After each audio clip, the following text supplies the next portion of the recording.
here from Off the Wagon. And Coach, we're playing in December. It's always good to play in December. It's always great to be playing in cold weather. I love going to practice with cold weather. It's a fun time of the year. I feel like, even though we've had a long time with these kids, I feel like, this is a time where, we've been around each other for a long, long time, and, sometimes I get sick of them.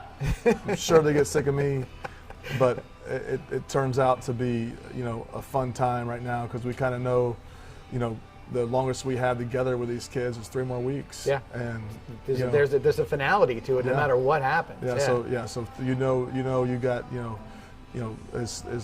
as much as Stefan Johnson's made me beat my head against the wall, I'm gonna miss coaching him. And so just an example, and a kid like Wes Wolf, I mean, those kids don't come around all the time, and a chance, you got 3 more weeks with those kids, and I'm not, I could name all of them, but I'm just saying, just pick out a few, you get have 3 more weeks with them. It kind of, you're like, well, the end is near. Like, these guys are going to be off and on, going to schools and playing football, and are either going off to school and just getting a degree, or some of them are going to enter the military, and it's a nice time to, to be able to spend with them at that last part of the year here. And it's, I tell you what, it's a lot funner, or it's more fun. Yeah, it's all right. I know what you mean. Yeah, to spend this time with them, and then to end on Thanksgiving, or end before Thanksgiving. You're collecting the pads already. That's no fun. Right. With that, you was talking about the playing in December, but normally in December, this is the weekend for the state semifinals. Yes. So ironically enough, we're playing the St. Thomas Aquinas Riders the same weekend, but for the regional final. Of course, that's all related to the COVID situation, where we are now in the same region as them.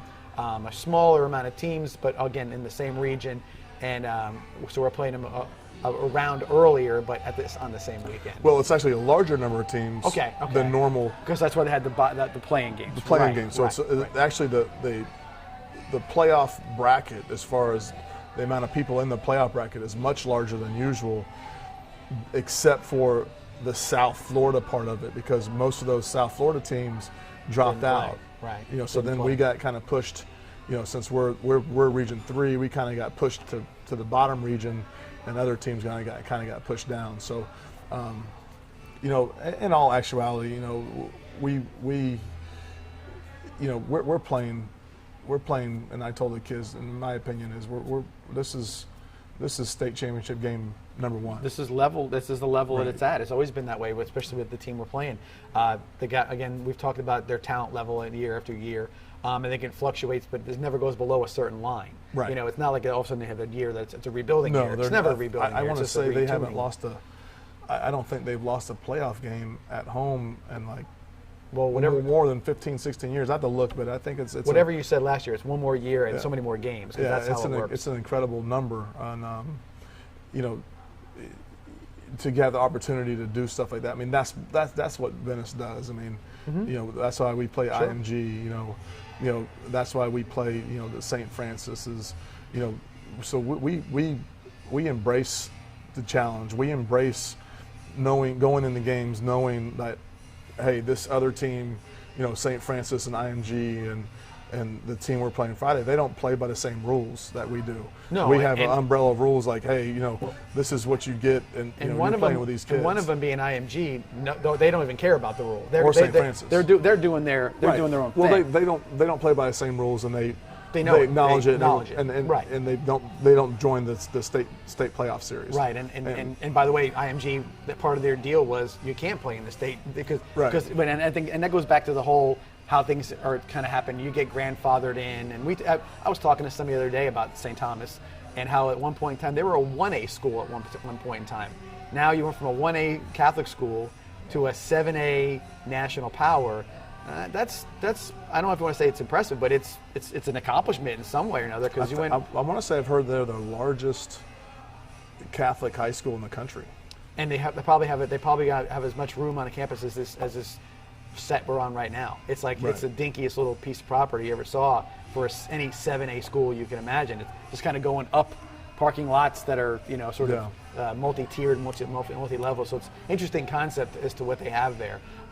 With that, again, we are playing in December, and we are going down to their place once again. And again, another one of those situations where this year, it's supposed to be random and this and that. Is no random act.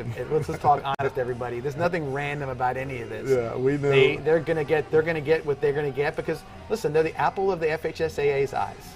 Yeah. They can get them out there and say, oh, they played in California and they're doing this and doing that. Yeah. IMG is almost like they're almost like a guest, or they're like a renter.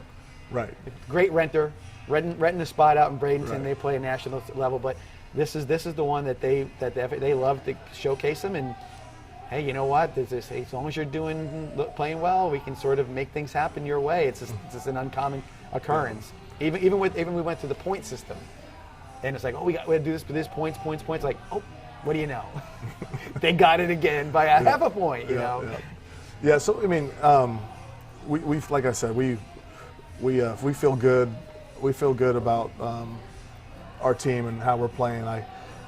We talked about it on our coach show. I think this is the third week we have the offensive line, all working together, and I think it's we're really starting to get a little better there in our offensive line, and that's something we're going to be really good Friday night because they have two guys, well, not just two guys, but they have two like 5-star guys, and Sapp, who was, he's been a really good football player since he's a freshman. Yeah. And that's one of the few guys that that really has come up through St. Thomas. We've been playing them 5 years, like you said, and I can't name 4 guys that have been there for 4 years. Well, I think it's 17. I think when the game was over, I remember hearing conversation amongst the offensive linemen, and somebody said, who was the best defensive lineman you played? And they said that freshman. Well, it was Barber who we used him as a blocking back. Okay. And he came on the field. He's like, man, that kid is strong. Yeah.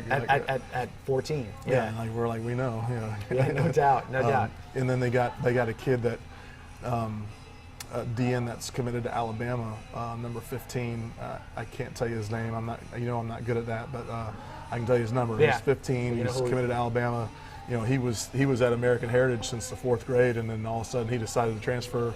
Well, he had the other 5-star there. He couldn't probably beat him out. Yeah. Marvin Jones's kid. Yeah. So it's just one of those things, and we're like I said, we embrace the challenge. We love the fact that we're playing a team that doesn't necessarily play by the same rules and has a great advantage of us. I mean, I love that. I love it. I love doing that in any aspect of my life.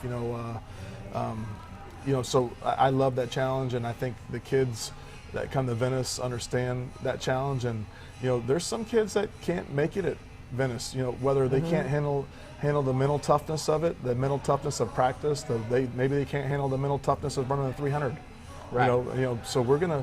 One thing about this is if you're at Venice, you're gonna end up leaving a better football player and a better person.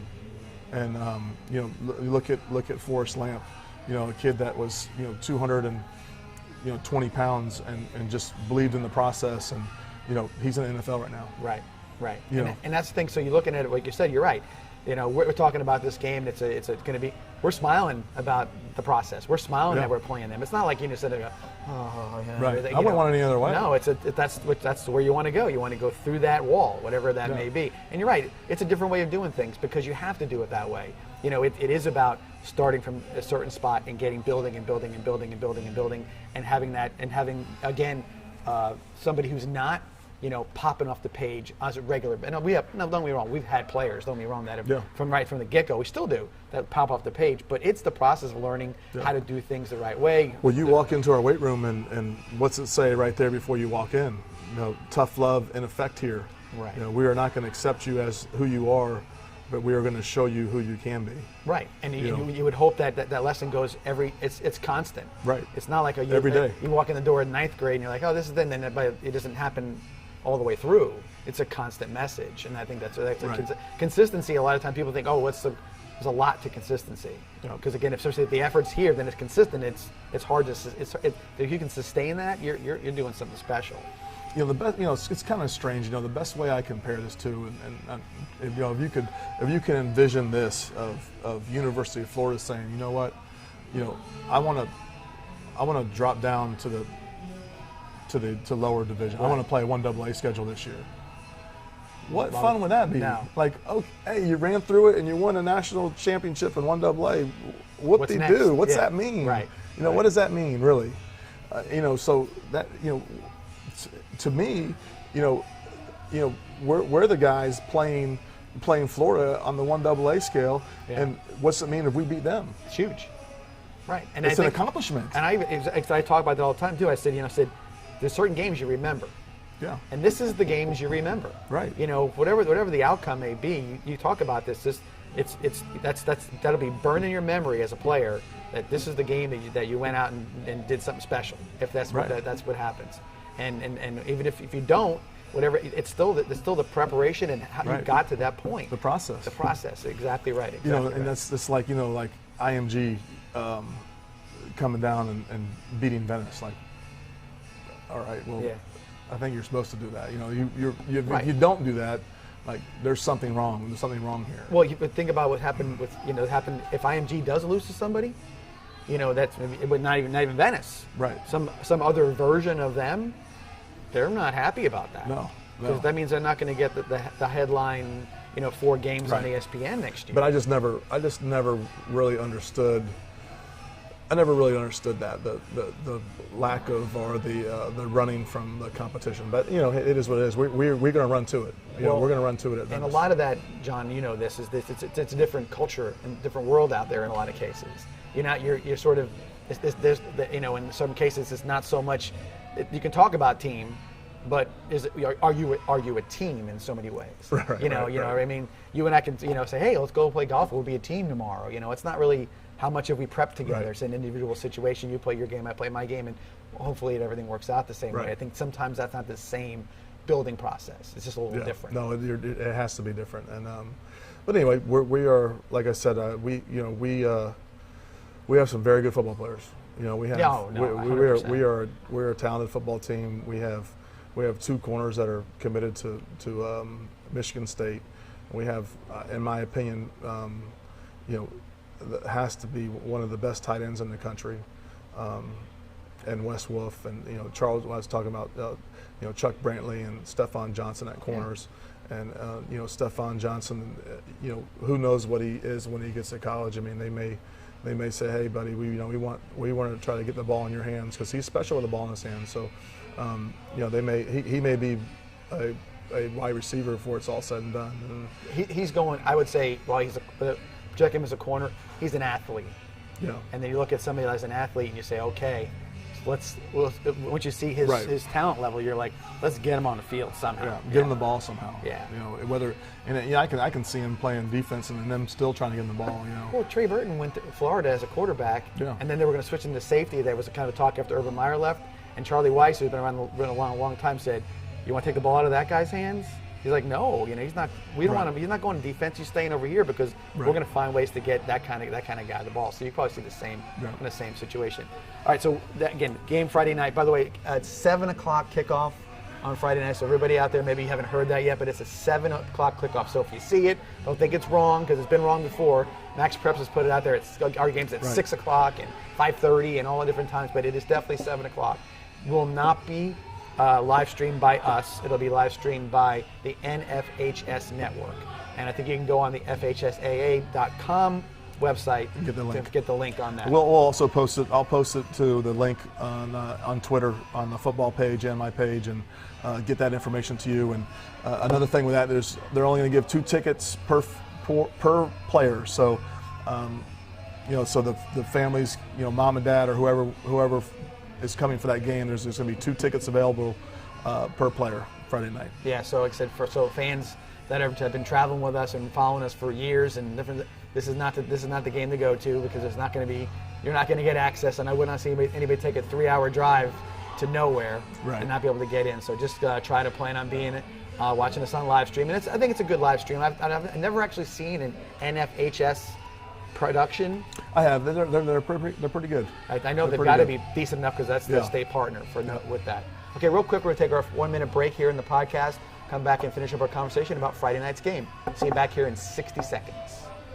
Absolute Aluminum is proud to introduce our new 7-inch seamless gutter system. Standard gutters are too narrow to handle heavy Florida rain. This overflow can cause streaks and stains on your gutter and home, plus wash out your landscaping. Our new wider 7-inch gutter system will keep everything looking clean and beautiful. And with our professional installation, your new gutters will go up fast and last. So call now to increase your home's curb appeal with our new 7-inch gutters from Absolute Aluminum.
And we're back here for our podcast on Tuesday nights. And Coach, we talked a lot about our opponent on Friday night and talked a little bit about some of our players, but individually. But as a team, going into this game, we played Homestead on Friday night or Friday afternoon last week, and 50-13 win. And you had mentioned it in the coach's show. It wasn't the most fluid, let's say, game as far as offense was concerned, but you saw pieces of the puzzle that were sort of that how it works. Wes Wolf had a nice game. Dylan Turner had a nice game. Colin was right. good in spurts, but again he led the team, and it was a little bit of an exotic defense they ran against us. Some blitzes and different stuff like that. So looking at it as a whole, offensively, defensively, I think there's probably some simple things we have to do in order to win this game on Friday. Yeah,